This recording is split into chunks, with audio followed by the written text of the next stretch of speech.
Welcome to the Doing Today podcast. We are Jake and Leanne Chamberlain. This is our journey through life, family, and business, trying to make our dreams come true, one action at a time.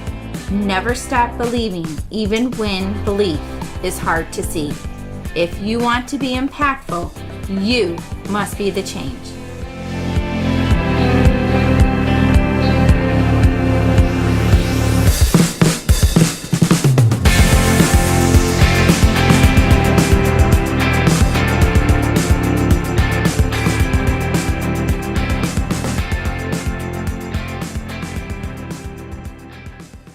Hey guys, welcome back to Doing Today podcast with Jake and Leanne Chamberlain. We're in week 2, and last week we talked about just who we were and a little bit of history on us as a couple and how we evolved over the last 10 years of marriage. And so we're here with a brand new week, some new content. Yeah, and it's a beautiful day. It is. What are we, almost a week into January? Yesterday, what was it? Did we hit 50? Yeah, we did. I saw a woman walking around in flip-flops. Yeah, well, like, that doesn't happen in Michigan this time of year. We'll take it. Yeah, absolutely. Well, yeah, so we're still kind of working on the format of exactly how we want this show to progress every week.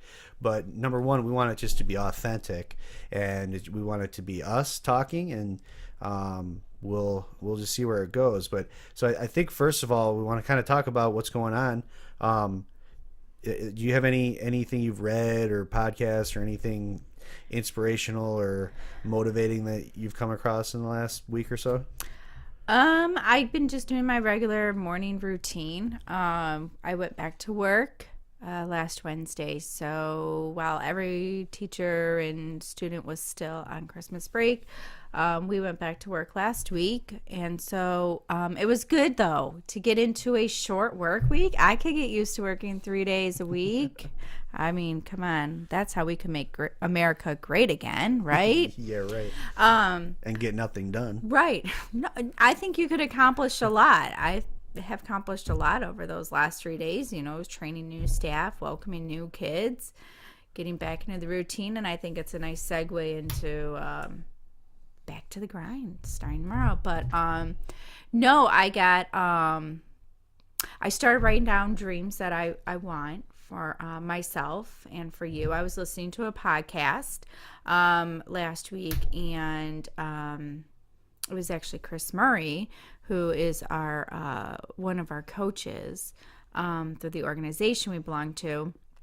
She talked about how she told her group to write down their dreams, and so I started doing that too. I mean, I think it's easier to write down dreams than it is for goals. At least for myself, it is. Because who doesn't have dreams of, laying on the beach in Aruba or, rolling down the highway in, convertible. So I started writing down dreams that I had for myself as well as for us together and as our family. And I hope to continue adding to that. Well, let's talk about some dreams and goals, because that is one thing that I want to get better at. We do discuss our goals somewhat often, but we've never been great at putting those into actions. And we know what we're working towards, but the roadmap isn't always clear. We don't always think it through. And one thing that we did start doing at the end of last year was every Sunday we were sitting down and we made up just a simple spreadsheet. Basically, it was a 7-day schedule, and we sat down on Sunday and we would just go over all of our, kid stuff. Yeah, the commitments for the week, the things that had to be done, when they had to be done. We plugged those in, and then kind of the goal was to plug in any of the actions that we've put forth for ourselves that it's going to help us pull us towards our goals.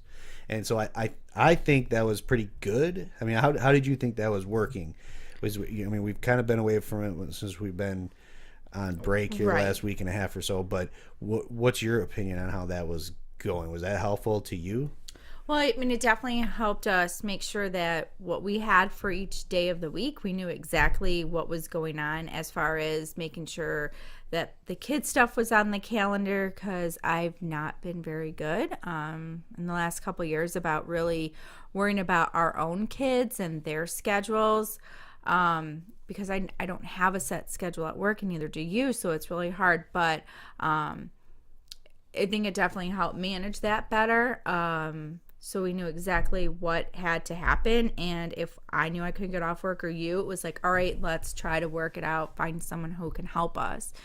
So it definitely helped with time management. It also helped me with work. But I mean, because my problem is I still keep everything in my head. You know, it's like, oh shit, this has to get done. Oh crap, I forgot to do that. Let me stop what I'm doing and do that. The problem I have with that is when I have it in my head, I have 75 things in my head, and then another 75 things come up that day, and I don't end up getting to anything that I wanted to. I'm just putting out fires all day long. So I guess my goal when we first started doing that was to eliminate that issue, where we could determine the things that had to be done, the things that we were really committed to every single day, so that we would really commit and stick to those daily disciplines that we were setting up for ourselves. And that's what I didn't do a good job of sticking to what I put on my list, because I kept letting myself get pulled out into the field, and I was away from the office where most of that stuff that I had written down I needed to be in the office to accomplish. Some of it I was able to get to. I mean, like I was trying. I was really committed to trying to get the winter marketing video done, which I did, and that was part of it. So it did. I guess now that I'm thinking it through, that there were some things that it did really help me accomplish some of those things that I wanted to get done. But I guess for you, did it make any difference to you, or are you still just in your head and it doesn't? I mean, it didn't really matter. You were gonna. No, I definitely did take a look at my calendar every morning, and when things came up, it was like, all right, well, that's what I was gonna do today. So where else can I plug it in the day, or do I need to move it to another day, or do I say, I'm sorry, I'm committed to something else right now, and that you'll have to take on, or that's gonna have to wait. But it has to turn into a habit for me, because I am still so much in my headspace and everything is there, and I have a list of running record of what I have to do, and so I need to get better of just having it down on paper and being more committed to that, and just saying, I'm sorry, this is what I have allocated for today. That is not, but I can get that on my calendar at another point. So that's I think a work in progress this year. Yeah, and that is on our to-do list, is to physically get our goals down on paper, break them down into chunks, and then break those chunks down into really things that we can accomplish on a daily basis. Yeah. And let's see if we can do a couple. You said you wrote down some of our goals that we talked about, right? Or something that you. Well, I've written down goals, both personal and professional goals, and then dreams. Dreams are separate from my goals. Well, I'm gonna grab a sheet of paper real quick. Let's see what we can, just on the fly right here, right now. Let's see what we can work out. So why don't you come up with one or two of those goals that you feel like talking about, and then let's see if we can go ahead and do the things that we're talking about doing. Can we break them down into chunks, and then break those chunks down into daily actions that can actually accomplish those goals? So I'm going to grab something to write with. All right. So I think for me, one of my personal goals is to be able to get home from work when the kids get home from school. So be home to greet the kids. Mm-hmm. All right. be home. I mean, because I do want to hear them bickering when they get out of school because they haven't seen each other, in 7 hours. So I would love that opportunity. Right. So And, also continue providing a good meal for my family. yeah, we might actually all eat together. Right. Yeah.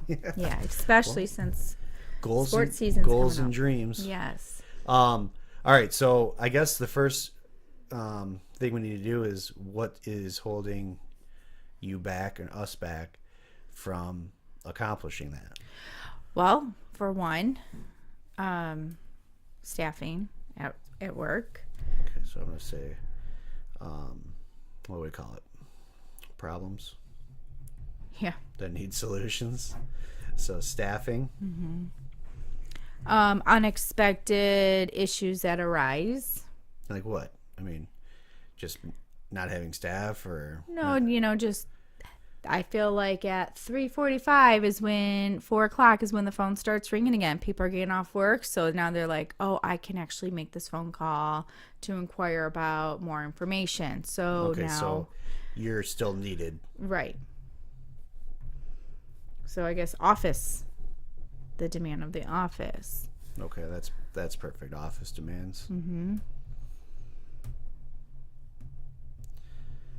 All right. And I mean, so what time do the kids get out of school at around 4 o'clock? Right. So they're home around 4:15. Yeah. Right. So to figure out how to get home by 4:15, what do you have to do? So we need to start looking at what am I doing each hour to figure out what's going on in the afternoon. That either one, is there someone else in the building that can cover classrooms? So maybe looking into rearranging staff schedules. Right. So Or how about an assistant for me, Well, absolutely. That would help cover a lot of things, I think.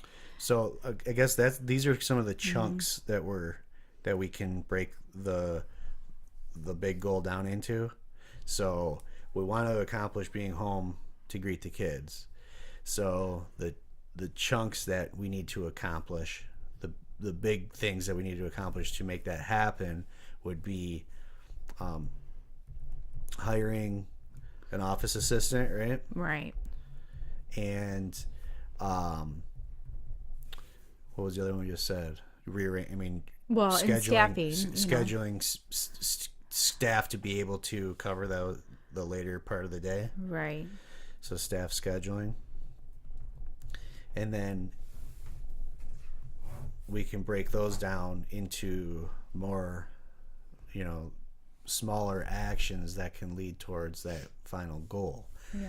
So, I mean, this kind of seems simple now. It's basically, what are the things that we need to do to hire an office assistant? We've been going down this road here for the last few weeks. We have. And so we're kind of, those actions are kind of in progress, but we, putting together a job description, right? Which I Which have. we could check that off. Yeah, I accomplished that this week. That was one of the goals I want to accomplish. And then I think really our setback on that is just launching it. Jumping into it, right? Yeah, because it's just adding another person on payroll and it's a scary thing. Every time you add someone else to payroll, your payroll increases, and it's like, all right, we need a couple more kids, and then that will help us. But at the same time, that would help utilize freedom too. Right. Okay, so what do we got? The job description's done. What else?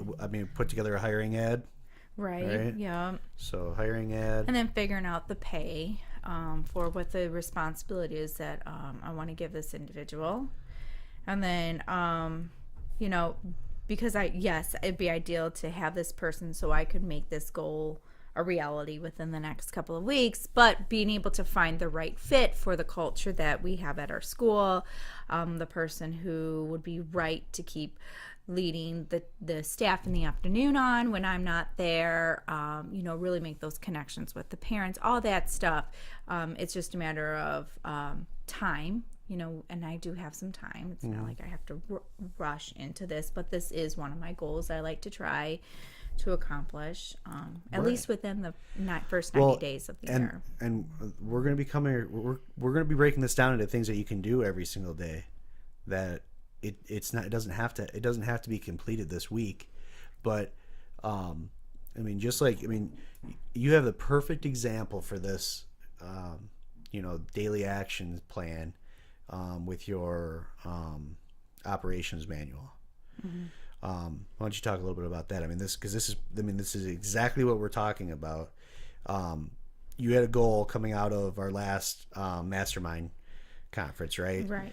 Of completing your operations manual for the school. Right. And and an operations manual is never completion, but I have a lot of the bones done, and I can be able to hand it off to someone and they're like, yes, I know exactly by reading everything, the content, what to do here and all that.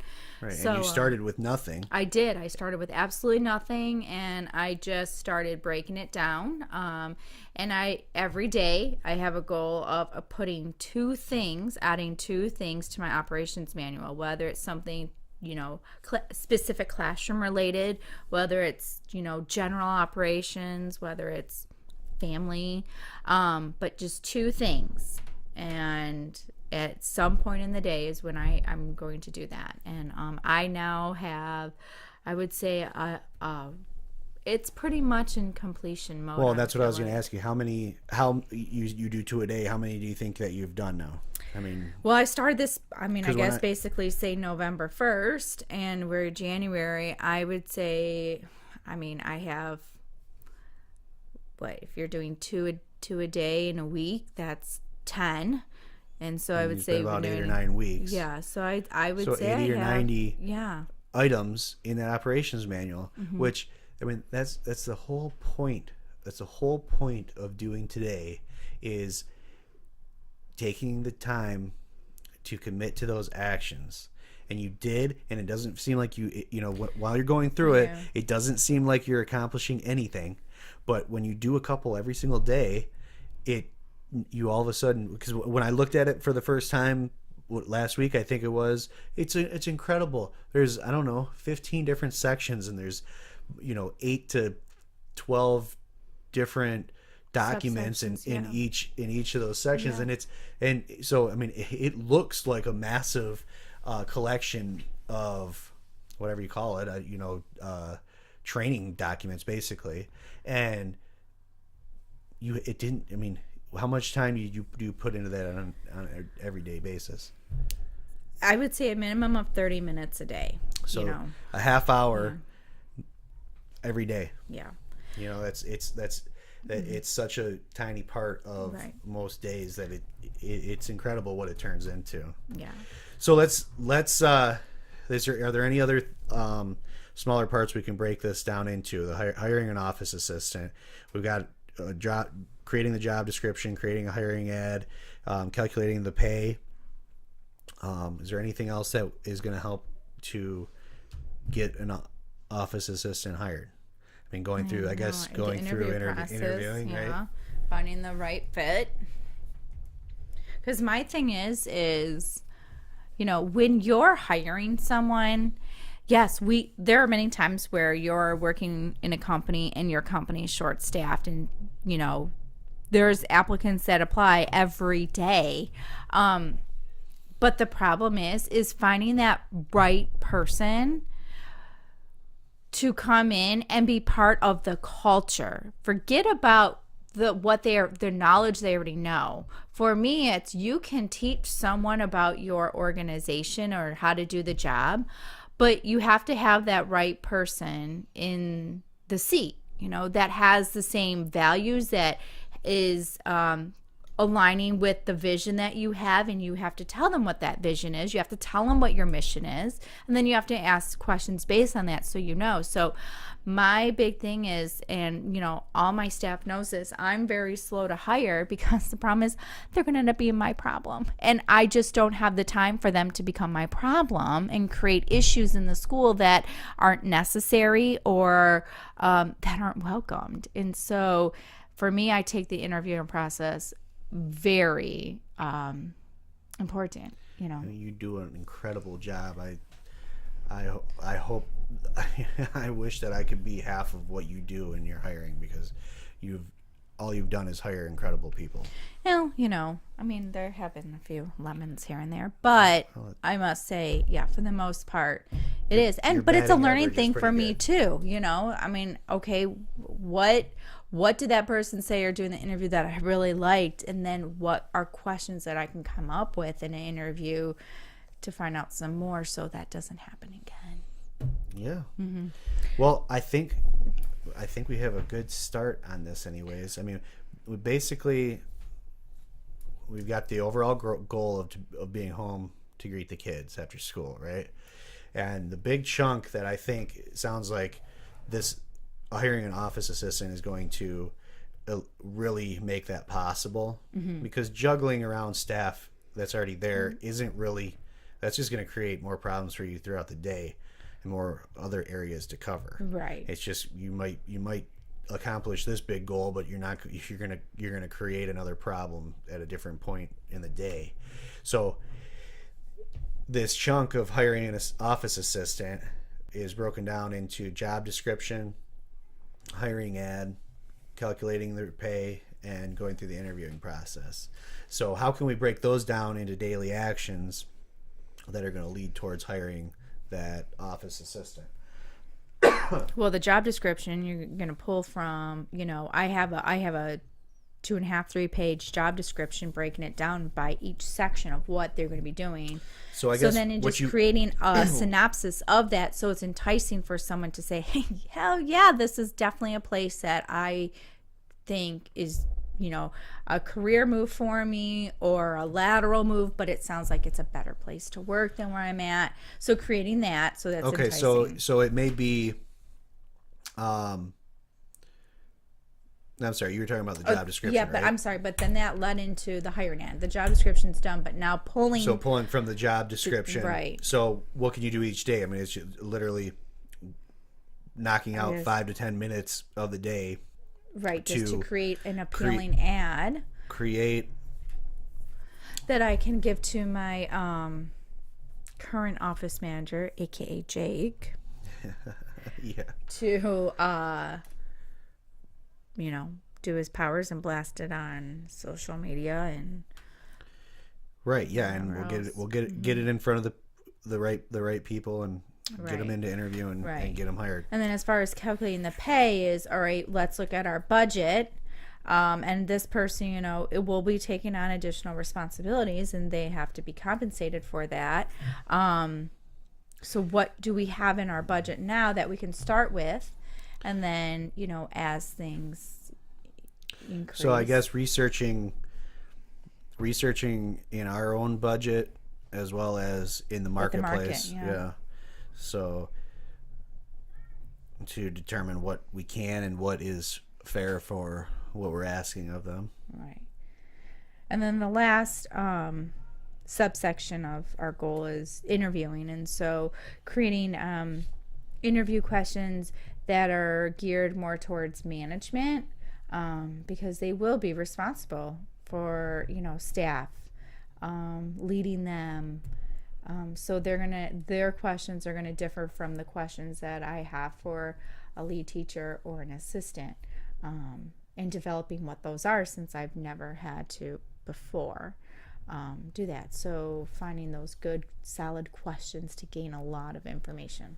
Perfect. I mean, so it sounds like I got a lot of shit to do this week to put in my planner. But you didn't have it in your planner yet. No, right? I didn't. You had the goal. You wanted to be home. Mm-hmm. And, I mean, you have all this stuff in your head, right? And, it's not like this is rocket science. It's not like we're breaking, a life-changing experience exactly. here, yeah. But it's actually just going through the steps. Mm-hmm. And now you can take... At the bottom of the tree here, you can put it in your schedule. Right. Okay, at 7:30 every day, I'm going to spend 15 minutes, pulling out the enticing aspects of the job description and getting it into a hiring ad. And you can take time to look at our budget We can put together the numbers. You can start looking at the market, see what, you know, what are other places paying for someone in a similar position, and start, you know, coming up with an idea on what a fair salary would be, and figure out if we, you know, if, first off, can we afford it right now, and if not, what do we have to do to be able to afford it? Right.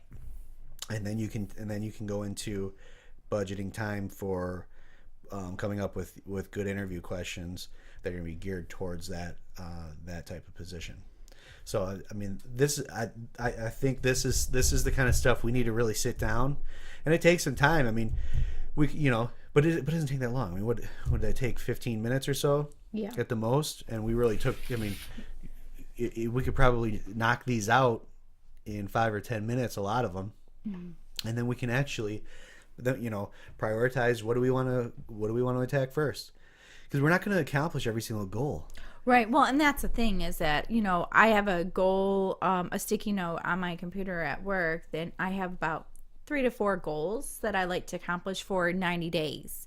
Because I think that's more reasonable than if I wrote down 12 goals that I have, and now I don't give myself a time frame, or 12 goals can be overwhelming and you're like, forget this, you're trying to put too many eggs in a basket all at once. Exactly. It looks like a mountain. Right. And so it's in, like 90 days from now, I hope that my goals, that if I didn't accomplish, what I do is I tack it on to the next 90 days, and maybe I accomplish a portion of it. So now I'm only writing down the other portion to have it accomplished. So then it feels good for me. I think we all have satisfaction. We can go, check, we did that. Right. So, for me, I need that check mark to know, yes, I did it. Yeah, for sure. That kind of leads a little bit into what we want to kind of talk about as our main topic of the show today. You actually started. We were sitting on the couch, kind of talking. What are we going to talk about today? And you started going down this road of what New Year's resolutions are stupid, right? Yeah. You're sick of. Go ahead. I was saying how, everybody at the New Year's, like, oh, New Year's resolutions, and I'm going to do this and that. And, and what I notice, I don't do New Year's resolutions at all, because I don't stick to them. So why would I do them? But instead of like what I was telling you earlier is I wrote down dreams, and I do write my goals in 90-day increments. And those, I guess, are like my resolutions, but I'm working towards accomplishing something that is obtainable for me in a shorter amount of time. I feel like people have a New Year's resolution, and one is always to lose weight, and it's great, but they don't say by this date, I want to have lost 10 pounds. It's, I'm going to hit the gym, and I'm going to hit it for 3 days a week. And it's just like what we just did with that one goal. Right. Everybody makes their resolutions, or if they make the resolutions, they just have it in their head. I'm gonna work out and I'm gonna lose weight. They don't have any real plan. Right. Oh, I'm gonna join a gym. Okay, right. But when you go to the gym, what are you gonna do? And how is that going to work towards your goal of what is your goal? To lose weight? How much and when? Right. So, we were sitting there, and you started talking about, I'm sick of hearing how people want to make a goal on the first day of the year, and then a week later everybody looks miserable. We're like, what, January 6th? So we're only 6 days into the new year, and there's so many people who are not smiling. What the hell? If you just got a fresh start and you feel like, new chapter I can write about, new fresh page, you should be smiling about it. 6 days in, obviously, you've done nothing in a month ago to set you up for what was going to come or what you wanted to bring to the new year. And now you're miserable. And it's like, you have to create your own happiness. And, maybe those resolutions need to be a little bit deeper into those thinking. And really maybe you have to clean house a little bit, or find what it is that you really want happiness. What does happiness look like for you? Because if you're 6 days into your New Year's resolution and it's not going as planned, now you're miserable. But you were miserable beforehand too, and you thought 6 days in was going to change it. You have to stick to it all the time. And maybe it was just something that you weren't ready to obtain yet, but you have to build yourself up to that. I don't know. And it like everything else, it always boils down to action. And that's what that we posted on our Instagram feed, I think a week ago or so. And it just said there's equal opportunity for action 365 days per year. And the whole point is we're living every day of the year. We're not just living on January 1st or, December 31st when everybody's, having partying and saying what they're going to do, and then they never actually do anything. Right. So the whole point is getting it from your head to paper, and from the paper to actual action and actual accomplishment. Yeah. And you should already know that the journey is going to be difficult. But if it's a journey that you're working towards, something that you want, when you're done, you're like, wow, I freaking did that. Like, and that's where that happiness comes in. And no, I was not a happy camper with, going through the process of opening the school a couple years ago. I cried every day because I thought it was going to be easier, and I had my mindset that this was going to be easy. I knew a lot of this information. Mm-hmm. And then when it was like, someone's like, did you do this? Did you do that? Oh my gosh, do you have to fix that? And it, now you have a contractor coming on, and they're like, oh, it's $2,000. $2,000 for mulch? Wood chips? What are you talking about? Can't I just go to Home Depot and get bags? And it was like, but they kept attacking it. But at the end of the day, I was like, this is what I want. And this is part of the process of getting there. And when it was done and I opened that door to, those 11 kids on that day, oh my gosh, I cried because it was all those tears and sweat that went into it.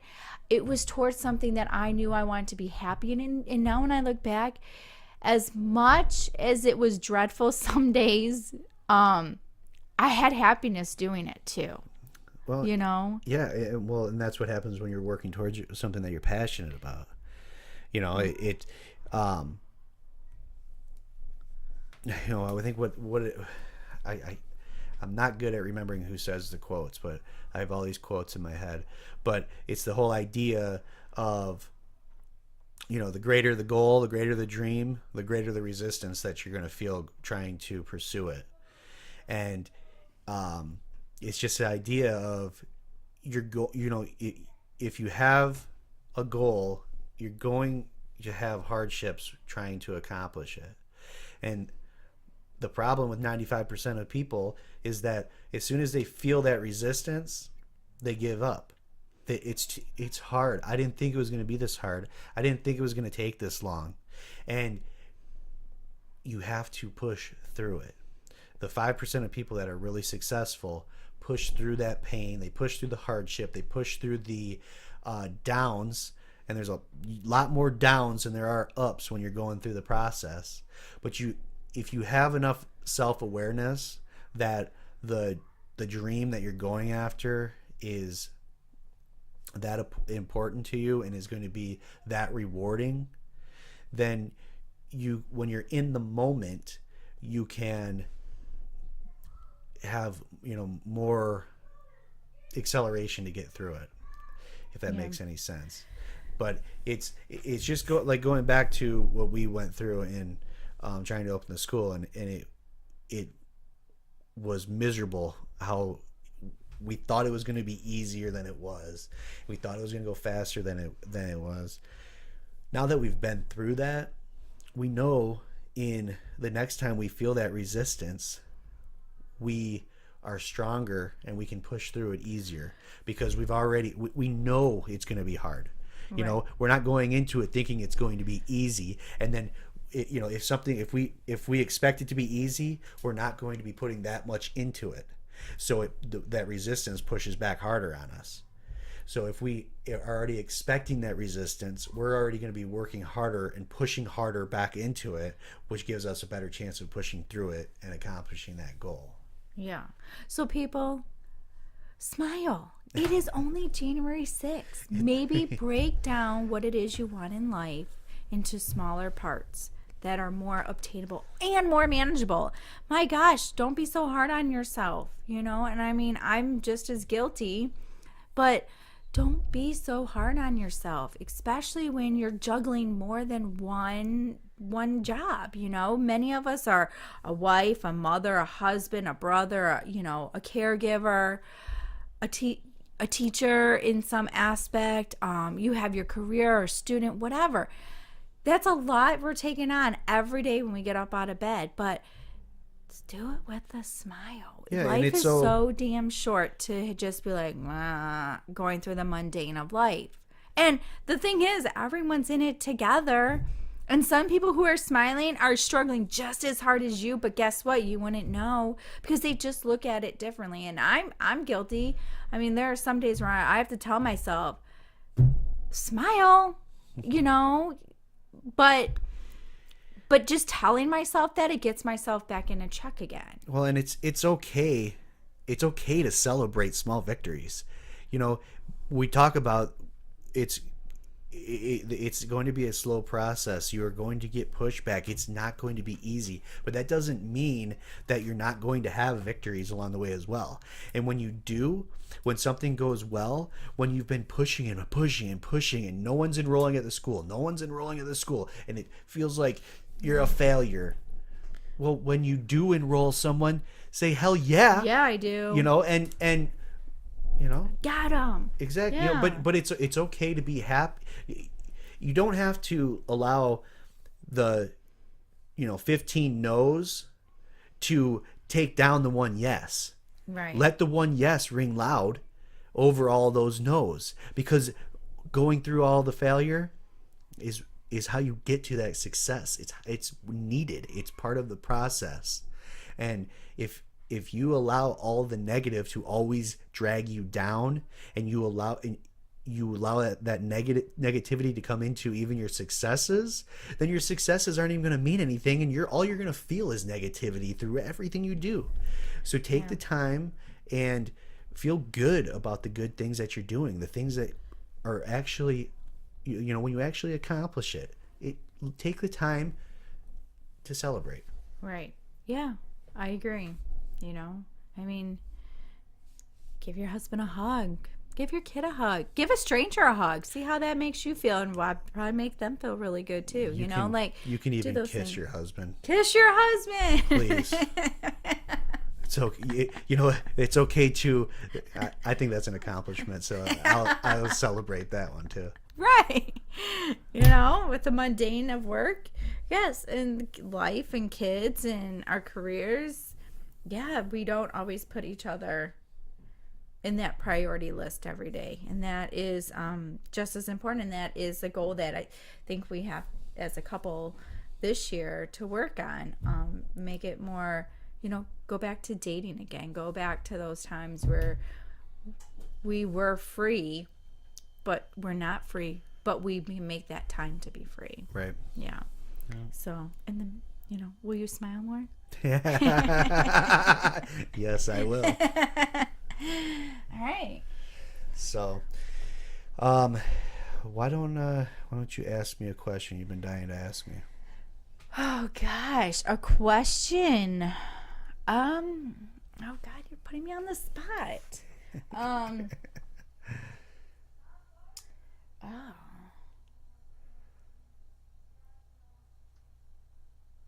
I know we should have prepared this ahead of time, right? Yeah.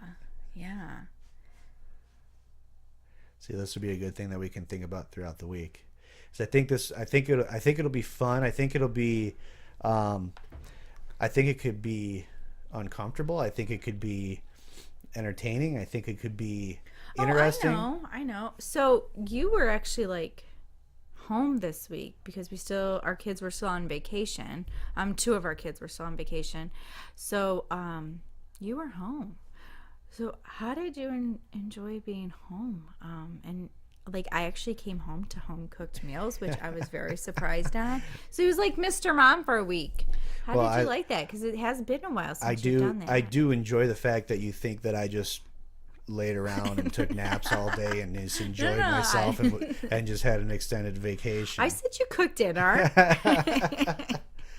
Well, it's actually it is so nice that our kids are to the age now where they don't need something every 2 seconds.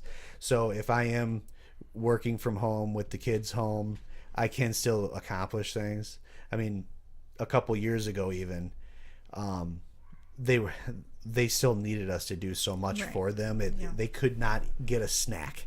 They couldn't, definitely couldn't heat up lunch or anything like that. And so that they're to the point where they can accomplish so many things on their own. I actually got a lot done this week. I put together a lot of Facebook ad campaigns for both D&J and the school, and so I did actually get a lot done, which is nice. So, but yeah, it's nice to have an excuse that I just don't have the option to go out in the truck. Right. We'll have to figure something else out. So, but yeah, it was good, and it was nice to take Friday, and we had a little family date, and we went out and snagged you from the school in the morning, and went and had breakfast and did a little bit of shopping, and it is a nice break. Yeah. And you've always been good about that, though, knowing that you have to help, and I didn't have to worry about, like, some women out there have to be so detailed, spell everything out. Get up and go to work, and I knew you could fend for yourself and the kids, and, Well, that's been a work in progress, too.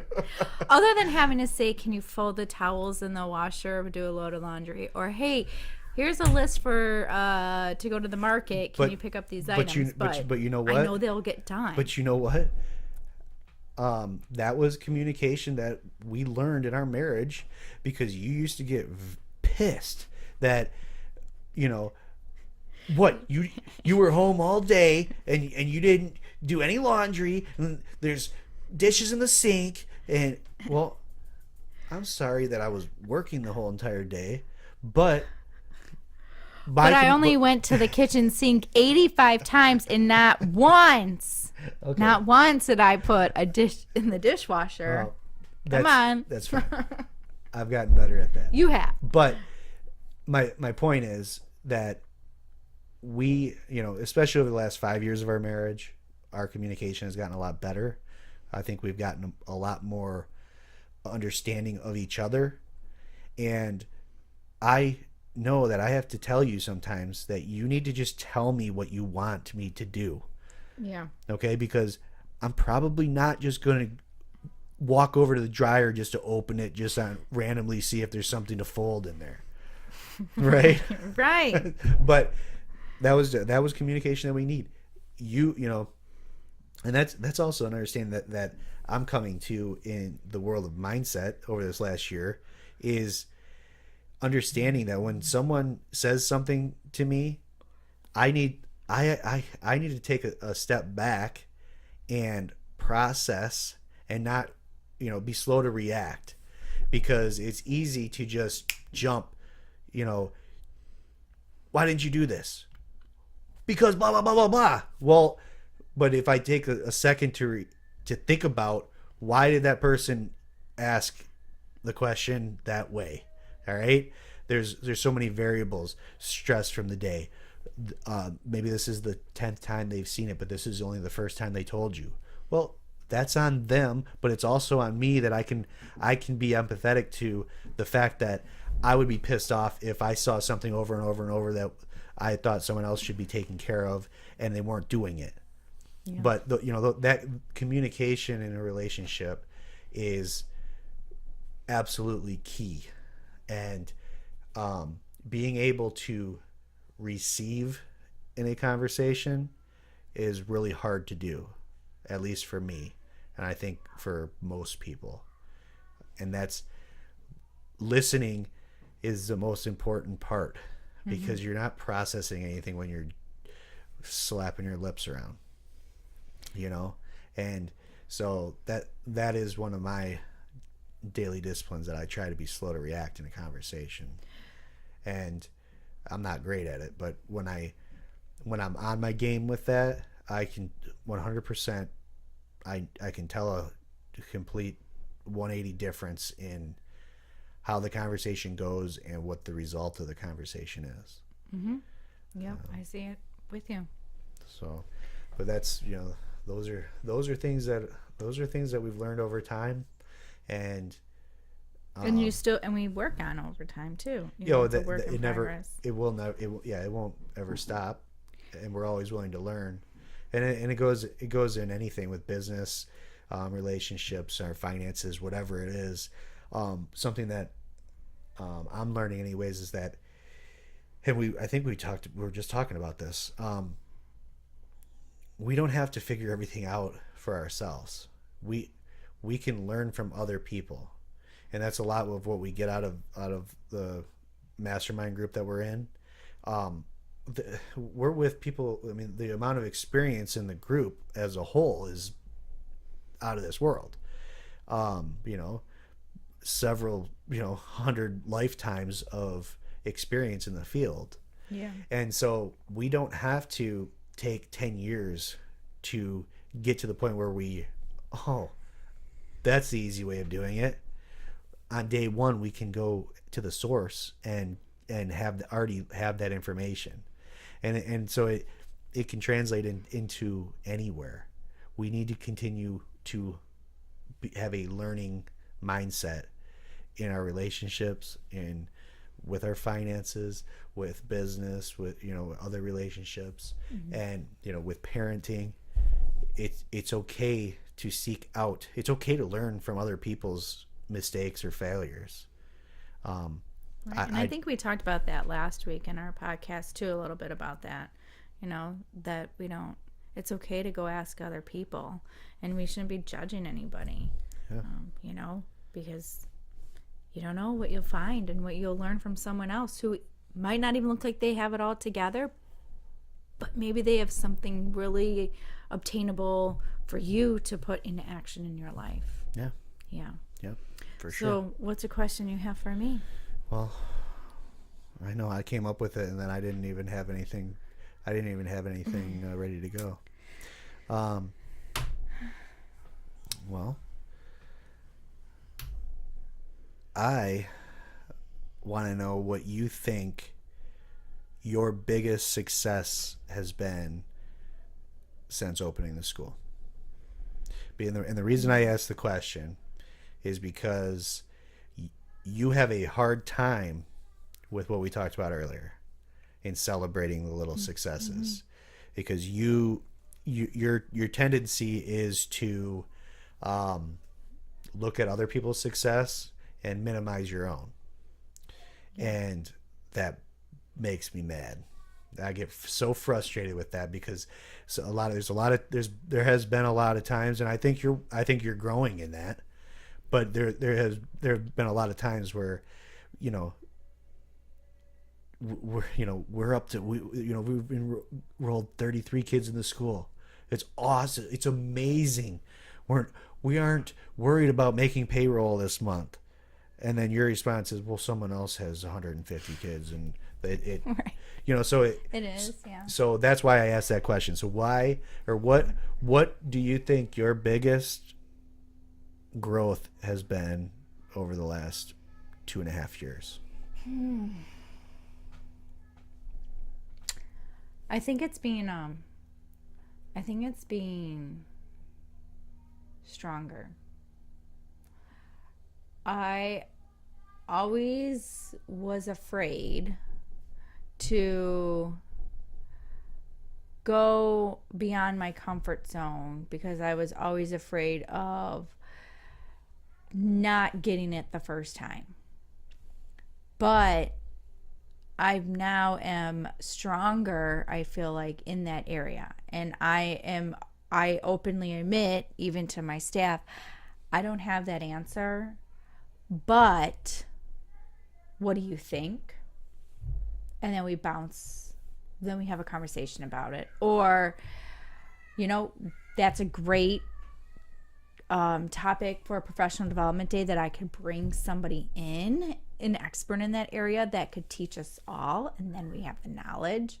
And I think with dealing with having difficult conversations with people, I don't like to have confrontation, especially when it's something that is truthful, and of course that person isn't always going to see the truth because they see it as you're picking on them or whatever. But you have to have those facts, and when you're pointing out those facts and they're denying it, facts are facts. And as long as you can back it up, they're rebuting, because of course, they don't want to look in the mirror, just like, no, I wouldn't want. It was hard for me sometimes for people to give me feedback. But then after a while, now I look back and I'm like, I have actually grown since they've had that conversation. So I think for me, it's just becoming stronger in my leadership skills. It's coming stronger in knowing that I know I got this.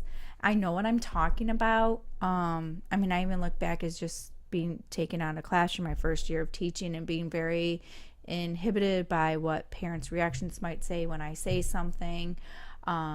Even if I do back up with some knowledge and, a good article that talks about child development or whatever, and just how to even word that conversation.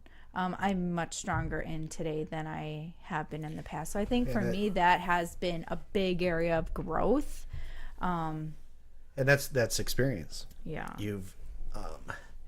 There's a lot of things in this process that you've never had to deal with. You've never had to work through. Right. There's a whole different dynamic as owner operator. Yeah, and it wasn't the ideal time in starting up a business when you had. Our youngest was 2 when we bought it. So we had a 2-year-old, a 4-year-old, and a 5-year-old. It was very difficult. But in juggling all that, and then, overcoming a huge loss in my life, I think, in that point I wanted to quit. I wanted to be done. I wanted to go hide for a while. But I didn't have that option. And so I had to compromise my own feelings every day, suppress them to be in the limelight of and smile for my staff, the children, and the families, and even for you and the kids. But I didn't want to, but I didn't have a choice. And I had to find that balance and have that moment for myself. And that perfectly illustrates your strength that you're talking about. Right. Because you had to be. Right. And you didn't. And we did talk about this a little bit last week, and that's, sometimes you can find out how strong you really are when you're backed into a corner, and you have to be strong. Yeah. But growth can come out of that too. Yeah. So I think that's an area that I definitely, and of course I can get better at it. I think for me, they say that you should always look at what other people, if you want something, you need to surround yourself with people who have it, because that's how you work towards it, And so I think for me, being around like-minded people and having that success, it's like I'm so eager to get that, and I am doing those things every day to get there, and yet there's someone who is looking at me and going the same way I'm looking at someone else and going, I want her success, I want her stamina, I want her leadership, whatever it is. And I have to stop and think about that too, that I might already be that to somebody just like someone else is that to me. And even if I'm hoping I'm already like that to our children, for Brooklyn, I don't want her to feel like I have to just do this, that I can stretch and go beyond and achieve more for myself. and I'm hoping she someday, and I pray about this every day for our kids, is that they find people to marry who can help support them so that they can get stronger, just like you have supported me in all this. And I think we've both supported each other and continue to support it, because you need that support in order to keep growing. Yeah, and that's one thing. That's actually one thing that my mom said to me one time when I was younger. I don't remember when. And it's a kind of thing that it is so true, but it's a hard thing to look for. But she told me that when you're looking for a wife, you need to find somebody that fills in your cracks, and that's exactly what we do for each other.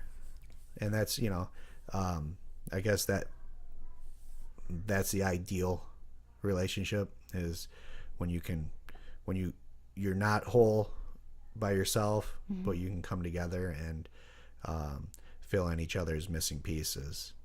And I think we do a really good job of that together. But that was one of those mom sayings that came through. And then it became an aha moment. And look where we are today. It did. So I think that's a good place to end it today. Back to our main topic of goals. It's not so much about setting goals. It's about accomplishing goals and putting a plan together and creating those daily actions that will take you to that accomplishment. So I hope that this gives you inspiration and gives us inspiration to keep working towards our goals. Exactly. Yeah. And so we're gonna continue working on ours, putting them down on paper, breaking them down into chunks, and breaking those chunks down into real daily actions that can actually lead to accomplishment. And so let us know what you're working on. Let us know what your tactics are, and we hope to create real success in our lives through action. And smile while doing it. Be happy. Find something to smile about every day. Yeah, that's right. Well, until next time, just remember that without today, yesterday and tomorrow don't matter. So do today. Until next week. Have a good week, guys. Bye.